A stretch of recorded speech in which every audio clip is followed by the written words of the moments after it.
जय हिंद, वंदे मातरम। बहुत बहुत स्वागत है आपका टीम निष्ठा पर। तो आज हम बहुत ही इंटरेस्टिंग टॉपिक पे डिस्कशन करने वाले हैं, दैट इज आर्टिफिशियल इंटेलिजेंस।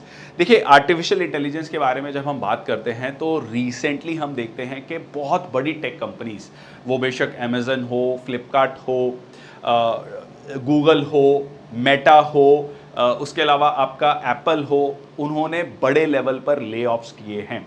और सीधा सीधा ये एक बड़ी टेक कंपनीज है। अगर हम और बाकी टेक कंपनीज की बात करें तो ये ले ऑफ्स हजारों और लाखों की संख्या में जाते हैं। एक बहुत बड़ा कंसर्न है। बहुत सारे लोग जो है एक बहुत ग्लूमी पिक्चर प्रेजेंट करते हैं आर्टिफिशियल इंटेलिजेंस को लेकर। इसके अलावा अगर हम भारत में बात करें तो भारत में भी इसको लेकर काफ़ी ज़्यादा चर्चा है। क्या बहुत सारे लोगों की नौकरियां जाएंगी? बहुत बड़े पॉलिटिशियन से पूछा भी गया कि आर्टिफिशियल इंटेलिजेंस क्या है, तो वो बहुत अच्छा इफेक्टिव आंसर नहीं दे पाए। उसको लेकर काफ़ी ज़्यादा मीम भी बने।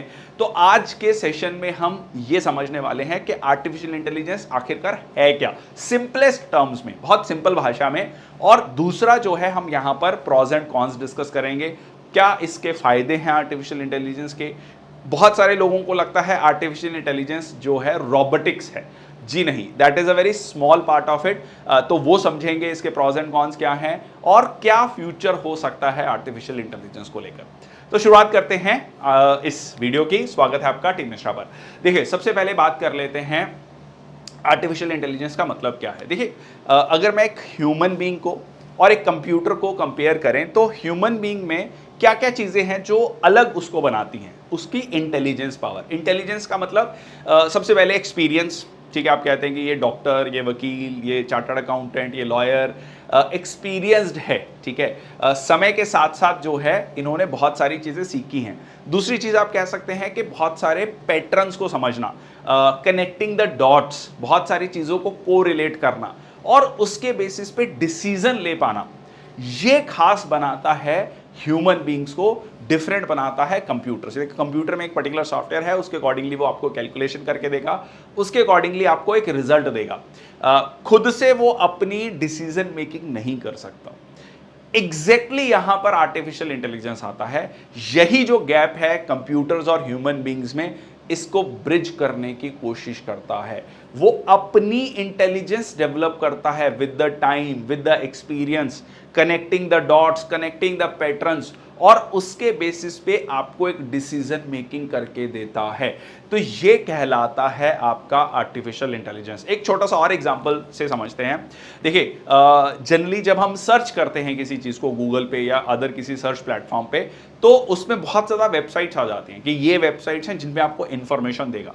अब जो चैट जीपीटी है या गूगल जेमिनी है वो क्या कर रहा है, वो आपको बहुत सारी इंफॉर्मेशन, बहुत सारा डाटा जो है, जो हमने फीड किया है, उसके बेसिस पे आपका जो क्वेश्चन है उसका एक आंसर आपको देने की कोशिश करता है। फिर वो आपसे पूछता है कि क्या ये आंसर सही है, क्या ये आंसर जो है आपकी रिक्वायरमेंट्स को फुलफिल करता है या नहीं। तो ये जो खासियत है आपको एग्जैक्ट आंसर देने की, यही एक आर्टिफिशियल इंटेलिजेंस का छोटा सा बेसिक सा एग्जांपल है। और कंप्यूटर्स और ह्यूमन बीइंग्स के बीच में जो डिफरेंस था उसको ब्रिज करना ही आर्टिफिशियल इंटेलिजेंस कहलाता है। इसीलिए नाम है आर्टिफिशियल इंटेलिजेंस। इंटेलिजेंस जैसे कि ह्यूमन बीइंग्स में होता है। आई होप आपको इसका एक बेसिक डेफिनेशन जो है क्लियर हुआ होगा। अब बात कर लेते हैं इसकी एप्लीकेशन कहां कहां पर है। देखिए, लगभग लगभग हर सेक्टर में इसका एप्लीकेशन है। वो हेल्थ सेक्टर हो, automobile, finance, surveillance, security, finance, space exploration, हर सेक्टर में इसका एप्लीकेशन है। हम जब हम प्रॉज एंड कॉन्स के बारे में डिस्कस करेंगे तो मैं आपको साथ साथ में कुछ एग्जांपल्स देता जाऊंगा जिससे कि आप उस चीज को बेहतर तरीके से अप्रिशिएट कर पाएंगे।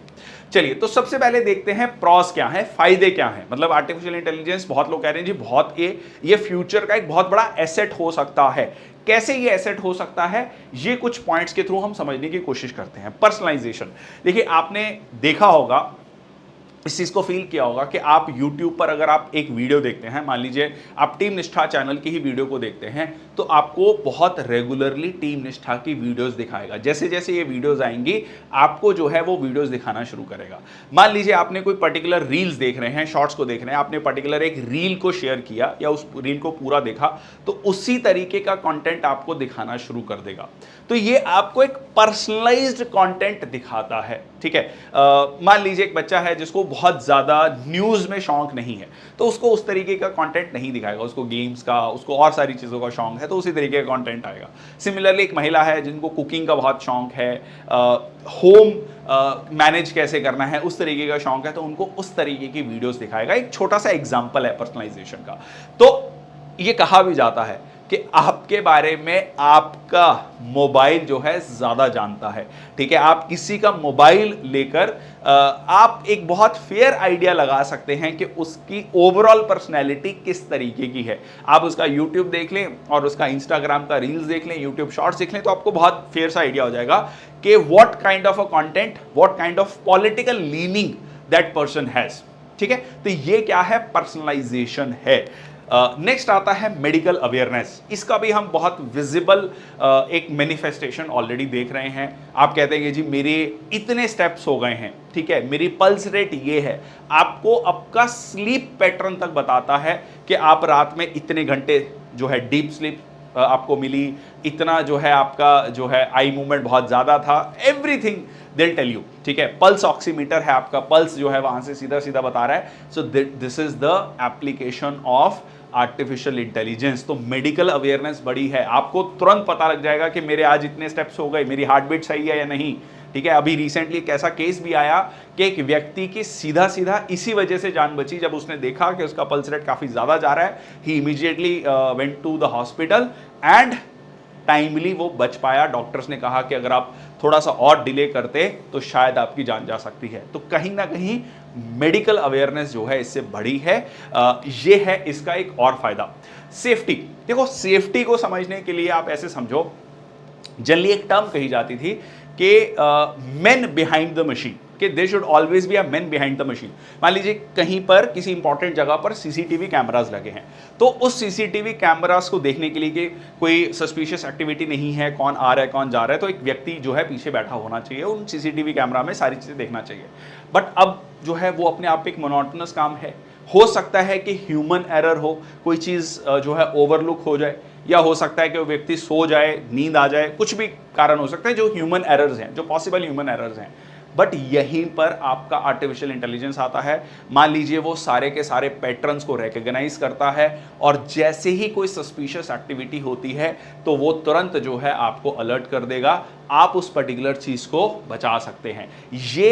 ये है सेफ्टी का, फिजिकल सेफ्टी का एस्पेक्ट। सिमिलरली साइबर सेफ्टी, ठीक है, 24/7 काम कर सकता है, साइबर अटैक्स को रोक सकता है। जैसे ही कोई मान लीजिए साइबर अटैक होने वाला है, वो तुरंत अलर्ट कर सकता है। तो ये एक बहुत इंपॉर्टेंट सेफ्टी एस्पेक्ट को कवर करता है।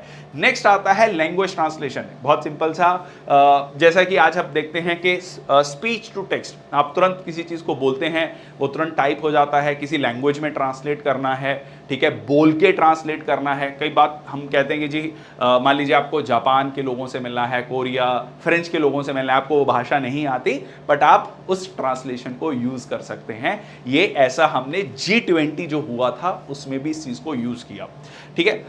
नेक्स्ट आता है इनोवेशन। देखिए इनोवेशन, बहुत सारी चीज़ें, इनोवेटिव आइडियाज़, बहुत सारा डाटा है, बहुत सारे डाटा को अलग अलग तरीके से आपके सामने प्रेजेंट कर सकता है, और उसके बेसिस पे आप अपनी फ्यूचर की स्ट्रेटजीज को जो है देख सकते हैं, ठीक है। एक एग्जांपल के लिए बता देता हूं, जैसे आप लोग बहुत ज़्यादा आजकल रील्स देखते हैं, तो आपको बताता है कि आपका स्क्रीन टाइम इस वीक में कितना था, ठीक है। एग्जाम्पल के लिए, मतलब आप प्रैक्टिकली इसको सोच सकें, तो कितना आपका स्क्रीन टाइम था, किस टाइम पे आप ज़्यादा देख रहे हैं, ठीक है। तो किन चीज़ों को आप, अब ये डाटा जब आपके सामने आता है, आपको नहीं समझ आ रहा कि आप 1 घंटा रील देखते रहे, बट आपको वो बता रहा है कि आज का आपका स्क्रीन टाइम इतना था, now you need to reduce that screen time, ठीक है। That is a very simple form of innovation that can tell you. इसके अलावा बहुत सारी चीजें हो सकती हैं इनोवेशन में, तो ये जो है आर्टिफिशियल इंटेलिजेंस कर सकता है। नेक्स्ट आता है ऑटोमेशन। ठीक है, बहुत सारी चीज़ों को हम ऑटोमेट कर सकते हैं, बहुत सारी चीज़ें जो डल है, बोरिंग हैं, रेपिटेटिव हैं, जिनमें ह्यूमन बींग्स बहुत ज़्यादा इंटरेस्टेड नहीं रहते हैं काम करने में, बियॉन्ड अ पॉइंट बोर हो जाते हैं, उनको जो है ऑटोमेट किया जा सकता है आर्टिफिशियल इंटेलिजेंस के थ्रू। नेक्स्ट आता है एक्यूरेसी। देखिए, डाटा को कलेक्ट करना, कोलेट करना, एनालाइज करना, ये सारी चीज़ें जो है बहुत ही फास्ट, एक्यूरेट तरीके से आर्टिफिशियल इंटेलिजेंस कर सकता है। जैसा कि आप अभी कोई भी कैलकुलेशन है, अगर आप उसको रखते हैं या बहुत सारे डाटा को उसको फीड करते हैं, तुरंत जो है वो आपको एक बहुत बेहतरीन रिजल्ट प्रोवाइड करता है। 24/7 अवेलेबल है, थकता नहीं है, हमेशा काम कर सकता है। इससे आप अपनी प्रोडक्टिविटी को कई गुना बढ़ा सकते हैं। बीच में एक डिबेट चली थी 70 आवर्स काम करना चाहिए, तो ये 70 नहीं, ये 24/7 ठीक है, मतलब इंटू 365, सॉरी 24/7 इंटू 365 जो है ये काम कर सकता है। नेक्स्ट है आपका डाटा एनालिसिस। तो यहां पर आपका इंपॉर्टेंट आता है कि बहुत ज्यादा डाटा को ये एनालाइज कर सकता है, समझ सकता है, और यहां पर again very similar points. Next आता है कॉस्ट रिडक्शन। ये एक्चुअल में एक स्टडी हुई जिसमें ये देखा गया, ये स्टडी है बिजनेस फंक्शन जून 2021 में, कि आपका मैन्युफैक्चरिंग और सर्विस ऑपरेशंस में कॉस्ट जो है इतने % कम हुई है, लगभग 87%। ठीक है, ह्यूमन रिसोर्सेज में मैं एक छोटा सा एग्जांपल लेता हूं। मान लीजिए एक बहुत बड़ी कंपनी है, उन्होंने 3 वैकेंसीज निकाली और उन 3 वैकेंसीज के लिए 3000 एप्लीकेशंस आ गई।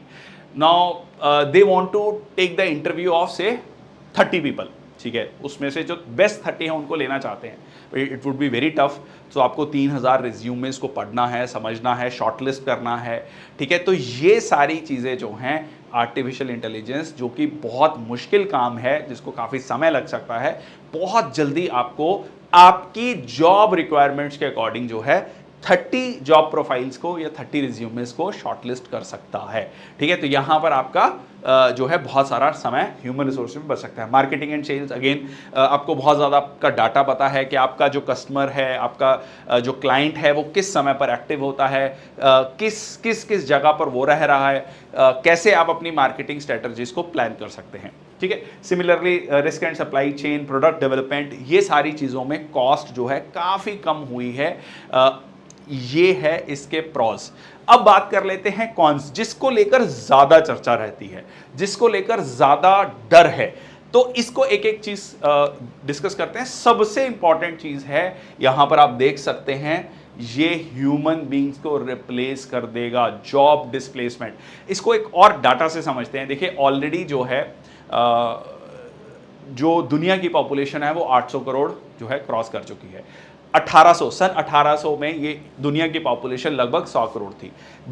पिछले 225 सालों में हमारी पॉपुलेशन, दुनिया की पॉपुलेशन 100 करोड़ से 800 करोड़ हो चुकी है। यार, जो एस्टिमेट है कि ये पॉपुलेशन पीक करेगी 950 करोड़ से लेकर 1000 करोड़ तक। ठीक है, जिसमें कि बहुत बड़ा चंक अफ्रीका के देशों में रहने वाला है।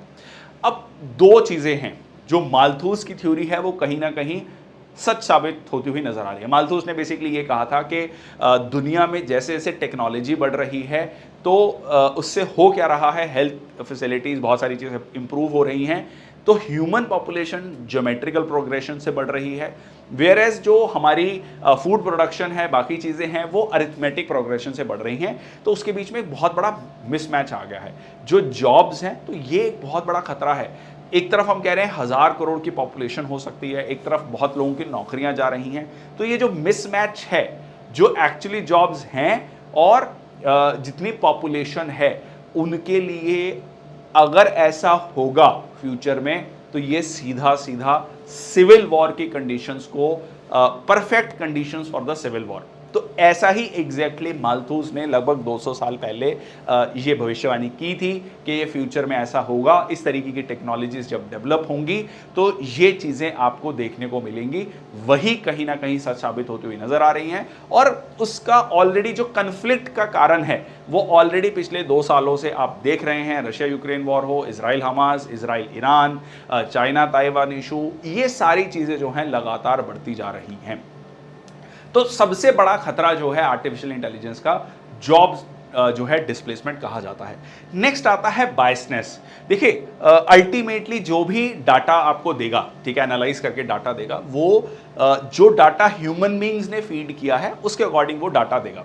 एक छोटा सा एग्जाम्पल से इसको समझते हैं। मान लीजिए शहीद भगत सिंह हैं, जिसको कि हम बहुत ज़्यादा मानते हैं, ठीक है, हमारा हीरो हम उनको मानते हैं, और मिलियंस ऑफ लोग जो है उनसे इंस्पिरेशन लेते हैं। But at the same time जब ब्रिटिशर्स के समय पर उनको मिलिटेंट या टेररिस्ट के शब्दों से भी जो है कहा गया, तो अब सवाल आता है कि किस तरीके से आप उस पर्टिकुलर इवेंट को देखेंगे।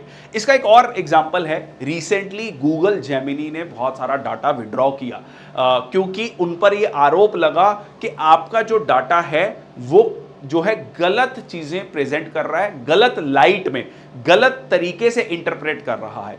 तो आप किस तरीके से चीजों को देख रहे हैं कि किसी पर्टिकुलर व्यक्ति को, पर्टिकुलर प्लेस को, इवेंट को, इंसिडेंट को किस तरीके से एनालाइज कर रहे हैं, ये डिपेंड करता है किसने वो डाटा डाला है, किस इंटेंशन से वो डाटा डाला है। ठीक है, तो ये एक बहुत इंपॉर्टेंट है, बायसनेस है। इससे आप फ्यूचर पैटर्न्स को या फ्यूचर जनरेशंस को मिसगाइड कर सकते हैं। नेक्स्ट आता है प्राइवेसी कंसर्न। देखिए प्राइवेसी कंसर्न्स अपने आप में बहुत बड़ा इशू है। एक छोटा सा एग्जांपल इसका अगेन लेते हैं। आपके स्मार्टफोन्स में आप देखते होंगे कि आपकी फोटोज को वो रिकॉग्नाइज कर लेता है कि आपकी फोटोज हैं। मान लीजिए आपके गैलरी में आपके फादर, मदर, आपके सिबलिंग्स, कजन्स की फोटोज हैं, तो वो सेपरेट कर देगा। बट अब इसमें एक बहुत बड़ा कंसर्न भी है, ठीक है। ये भी देखा गया है रिसेंटली कि मान लीजिए एक छोटा बच्चा है, न्यूड है वो बच्चा, और उसकी फोटोज को वो पिक कर रहा है, ठीक है। गलत ऐप्स जो हैं, किसी भी तरीके का कोई मान लीजिए मालवेयर है, वो उस फोटोज को पिक करके किसी जगह पोस्ट कर दे रहा है। उसको नहीं पता ये बच्चे की फोटो है, किसकी फोटो है, बट दे फाइंड आउट कि इस तरीके का चीज यहां पर देखने को मिली है, and they pick out that photographs and put it on the social media and और other websites. So that is a big cause of concern, ठीक है, that is a privacy concern. Next आपका आता है लैक ऑफ क्रिएटिविटी। देखो एक तरफ हम कह रहे हैं इनोवेशन भी है, एक तरफ लैक ऑफ क्रिएटिविटी हम इसलिए कह रहे हैं कि कहीं ना कहीं कहा गया कि एक बच्चे को असाइनमेंट दी गई तो वो जाता है, ठीक है, चैट जीपीटी, गूगल जेमिनी सारा का सारा जो है असाइनमेंट बनाता है। टीचर को लेक्चर तैयार करना है तो वो रिसर्च करने के बजाय चैट जीपीटी को यूज़ कर रहा है। मान लीजिए एक लॉयर है, उसको अपनी पिटीशन तैयार करनी है तो वो वहाँ पे यूज़ कर रहा है। तो इससे क्या हो रहा है कि जो ह्यूमन बींग्स की क्रिएटिविटी है वो भी इम्पैक्ट हो रही है, और कहीं ना कहीं किस तरीके का आपने डाटा फीड किया है वही आपको वो रिजल्ट दे रहा है। तो क्रिएटिविटी बोथ एंड, ठीक है, कंप्यूटर मशीन्स के एंड पर भी, ह्यूमन बींग्स के एंड पर भी कम हो रही है। So that is also there. Next आता है टेक्निकल चैलेंजेस। देखिए अल्टीमेटली आर्टिफिशियल इंटेलिजेंस को लेकर जो रिसोर्सेज हैं, जो कंप्यूटर्स, टेक्नोलॉजी, ये किसके पास है? ये डेवलप्ड कंट्रीज के पास है, और डेवलप्ड कंट्रीज इसको अपने फायदे के लिए यूज कर सकती हैं against the developing countries, against the least developed countries. क्योंकि जिसके पास ये रिसोर्सेज हैं, जिसके पास ये डाटा है, वही इसको मैनिपुलेट कर सकता है। इसको लेकर एक बहुत बड़े टेक्निकल चैलेंजेस हैं। नेक्स्ट आपका आता है सिक्योरिटी रिस्क। ये ऑलरेडी हम डिस्कस कर चुके हैं कि किस तरीके से आपका बहुत सारा डाटा जो है लोगों के पास है। एक एग्जांपल के लिए मान लीजिए हम बहुत सारे मोबाइल फोन्स में अपने फेस को ही जो है उसमें एज अ कवर यूज़ करते हैं या एज अ पासवर्ड यूज़ करते हैं। तो मान लीजिए आप सो रहे हैं, आपका जो है डाटा किस तरीके से वो यूज़ किया जा सकता है, आपकी इमेज को यूज़ किया जा सकता है। इसके अलावा मान लीजिए मैं ये लेक्चर दे रहा हूँ या हम ये डिस्कशन कर रहे हैं, तो मेरी आवाज़ से छोटे छोटे पॉइंट्स को निकालकर एक वीडियो बनाई जा सकती है, जो कि ऐसा हुआ भी है। Fake videos, deep fake videos, या एक ऑडियो जनरेट की गई जो कि बिल्कुल ऐसा लगेगा कि मैं ही बात कर रहा हूँ, और उसको जो है घर में किसी भी फैमिली मेम्बर के पास वो फ़ोन आए कि मेरा एक्सीडेंट हो गया है और इस तरीके से मेरे को इमीडिएटली पैसे भेजे जाएं इस नंबर पे, ताकि मैं जो है हॉस्पिटल जा सकूं। तो उस केस में इस तरीके के सिक्योरिटी रिस्क भी हैं। ये मैं एक छोटा एग्जांपल दे रहा हूं, ये प्रैक्टिकल एग्जांपल जो सामने आ रहे हैं ये मैं आपसे शेयर कर रहा हूं। नेक्स्ट आता है इथिकल डिलेमास।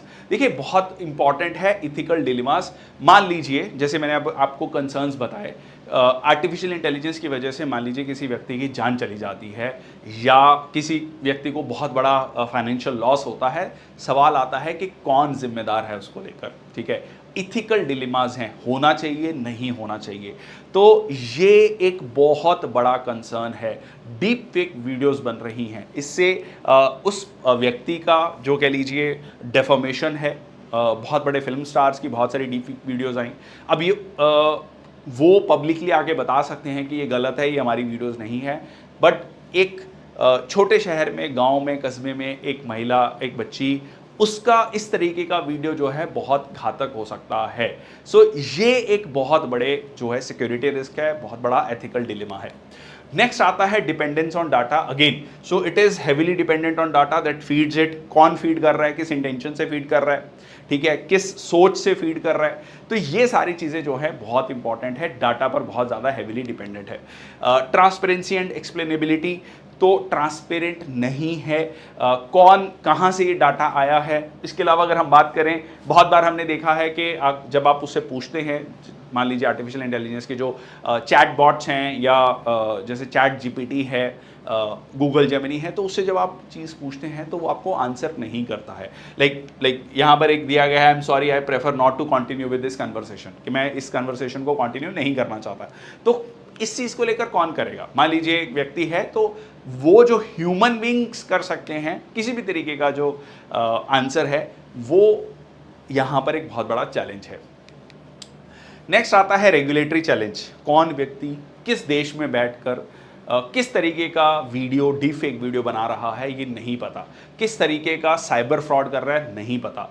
तो ये एक बहुत बड़ा रेगुलेटरी चैलेंज है। रेगुलेट कैसे किया जाए, कैसे दुनिया भर में इसको रेगुलेट किया जाएगा, क्या भारत में, क्या सारे देश मिलकर इसको एग्री करेंगे, तो ये अपने आप में बहुत बड़ा चैलेंज है। ये ट्रांसनेशनल क्राइम्स को जन्म देता है। तो ये एक जो है रेगुलेटरी चैलेंज भी यहाँ पर आता है।